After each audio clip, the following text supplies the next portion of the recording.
boys and girls, this is Pastor Andy, and I'm excited to be able to bring to you another rocking chair moment. This week we have a guest teacher joining us. You may be familiar with him as Grilled Cheese, but we actually have Mr. Grilled Cheese teaching us this week as we look at Zephaniah, another one of our minor prophets, but he has a major message for us to learn about today. So we're going to join Mr. Grilled Cheese as he's already drawn on the board a beautiful heart with his ossicles, which is his horns. But hey, I'll be back with you a little bit later as we look at the broom, as it illustrates much of what Zephaniah had to share. But I'll see you soon. Now let's catch up with Mr. Grilled Cheese in his teaching time.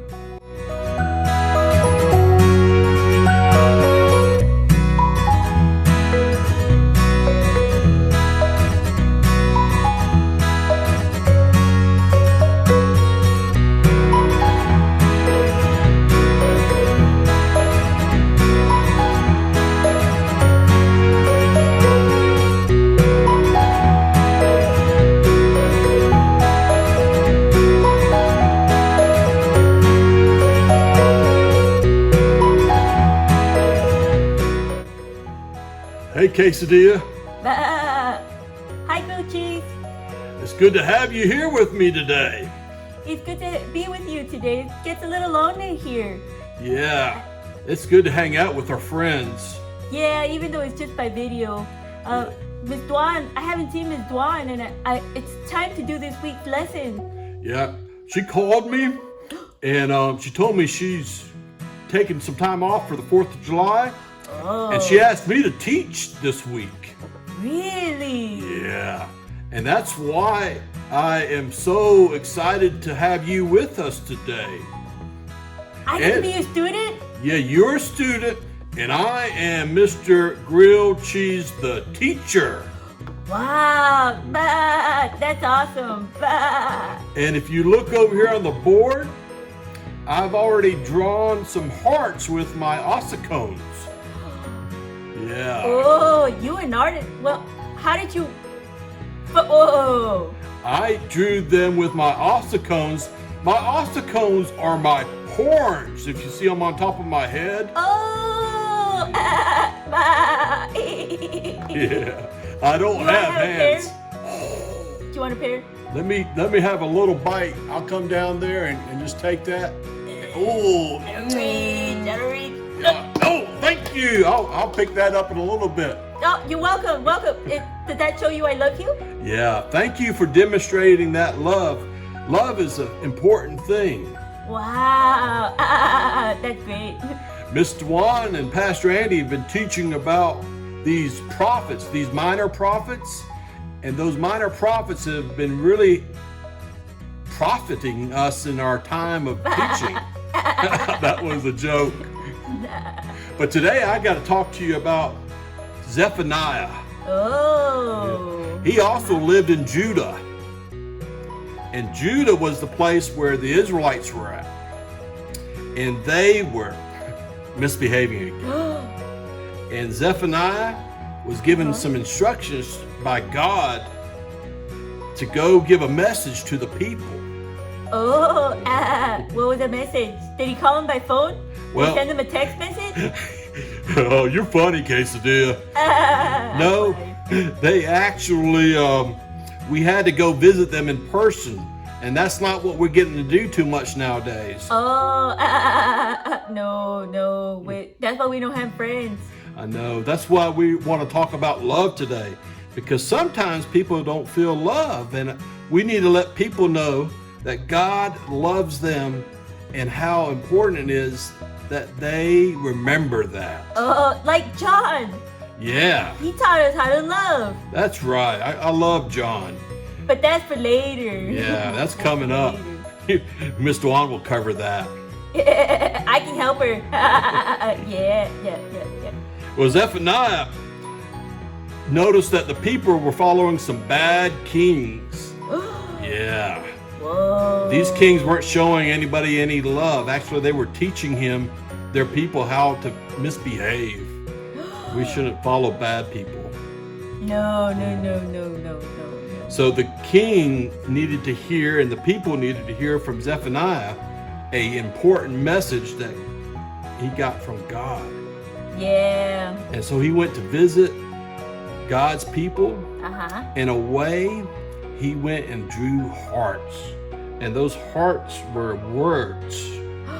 Oh. And those words were that God was not going to let the people disobey any longer because he loved them so much. Wow. Yeah. Wow. And he couldn't be with them to show them his love if they're going to continue to misbehave. Yeah. So they needed to change. Now God loved them, but God didn't love what they were doing. And so Zephaniah sent an important message for the people to obey God, because we all have to obey God. Yeah, because God loves us so much. Yeah, he loves me and he loves you. No, that's so important. So, But he also loves our friends. oh yeah, we love our friends too. Now, I have a question. Does God love you even when you're bad? Yeah, he does. He really loves us right where we're at. I got a friend named Max Lucado, and he tells me that he loves people, God loves people right where they're at, but he loves them so much, those people, he's not willing to leave them there, but he wants to help them change. Wow. Yeah. Is this something similar to like the gospel that Ms. Dawn talks about from time to time? Yes, that's an ultimate demonstration of God's love, is that he sent his son. So basically, a heart represents love, but Jesus is the ultimate symbol of love as we see him sacrificing his life on the cross because he loves us so much. He died for our sins so that we can live for him. So that's important. So that's my talk about love. It's all about hearts and ossicos and prophets. And I hope those people remember that God loves them so much, but he wants them to live right so that he can be in a closer relationship with them. Yes. Well, it was not easy to do this teaching time for the first time, and I've not drawn too many hearts, as you can tell, but I really enjoyed being with you, Quesadilla. Oh, thank you. Thank you for teaching. I love you. Love you too. I love our friends too. Bye. Love you. Bye-bye.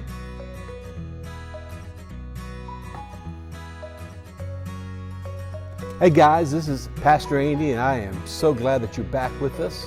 I really do appreciate Mr. Grilled Cheese and Quesadilla and that teaching time. Did you remember the heart? The heart was a symbol of love, right? And it reminded us that God loves us. But that doesn't mean we get to do whatever we want to and live however we want to, but we need to live lives that are pleasing to him. And so he loves us so much that sometimes he sends warnings and tells us, hey, if we don't straighten up, there's going to be consequences. And so during these days of Zephaniah, there were kings that would reign from time to time, and there were good kings and there were some bad kings. And did you know Zephaniah, he's a prophet, but he could have been a king as well? You see, he's the great-grandson of King Hezekiah. And King Hezekiah was one of the good kings. And it tells us here that Zephaniah, well, he prophesied. He preached, he shared God's message during the reign of King Josiah. And King Josiah, he's one of my favorite kings. I guess it's because he was a king at the age of 8. Yeah, a lot of us are maybe around that age. Could you imagine being a king at that age? Well, he was given that responsibility at an early age. And he began to see things around him, and as he got older, like around 16 or 20, he began to use the broom. What do you mean? Well, he began making sweeping reforms. He began to clean up the temple and get rid of the idols and really tried to lead his people well. But things didn't get fixed properly, and in the end, I'm afraid to say that he fell a little bit short, and the people continue down that bad path. So that just tells me that sometimes when we head in the wrong direction, we need to be very careful, because we can get so far down that road, it's hard to get back. And so that's what King Josiah learned, is that he made some sweeping reforms, made some great changes, and cleared up some towns that were not behaving like they should. But in the end, it wasn't enough. And so Zephaniah is really beginning to come on the scene way before the Babylonians are going to take the children of Israel and the area of Judah captive. And so he's sending them a warning. Have you ever had a warning? Have you ever been told by your parents not to do something and you just determined to keep doing it? Well, that means there's a consequence, and that means those consequences will need to be carried out, and that's not always good. And so here we see God, he took the broom. And it says here, in verse 2, it says, I will sweep away everything from the face of the earth, declares the Lord. I will sweep away both man and beast. I will sweep away the birds in the sky and the fish in the sea and the idols that cause the wicked to stumble. God's getting ready to use the broom, I guess you could say.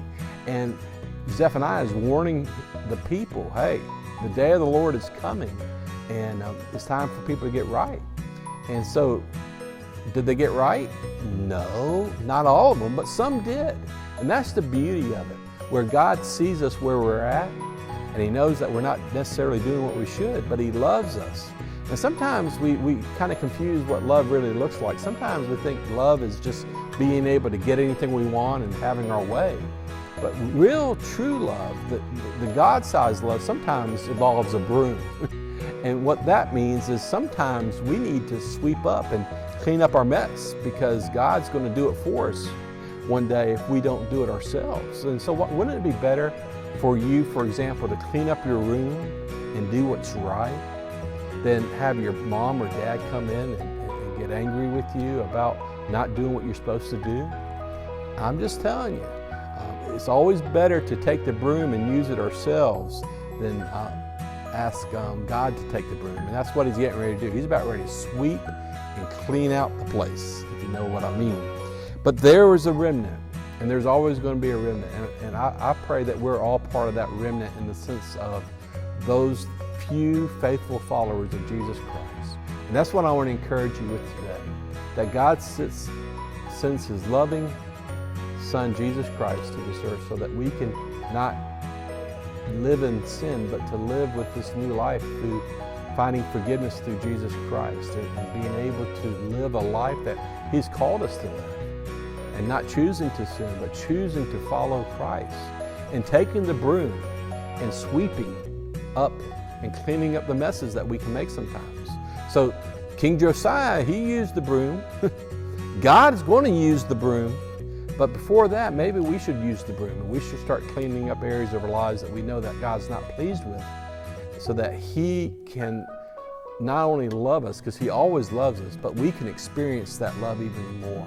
And it's oftentimes when we're at our worst that we see God's love best. But wouldn't you really just love to have that close, intimate relationship with God? Well, he cannot tolerate sin. He has to separate from sin. And so anytime we allow sin to kind of continue to grow in our lives, we're actually pushing God away. And so that's not where he wants us to be. He wants us to be close to him. And he always promises if we draw near to him, he will be there drawing near to us. And that's a beautiful picture of God's love today. So hey, get out the broom and start sweeping. Because one day, God's going to do it. Love you guys. Love you so much. We'll see you soon. Bye-bye now.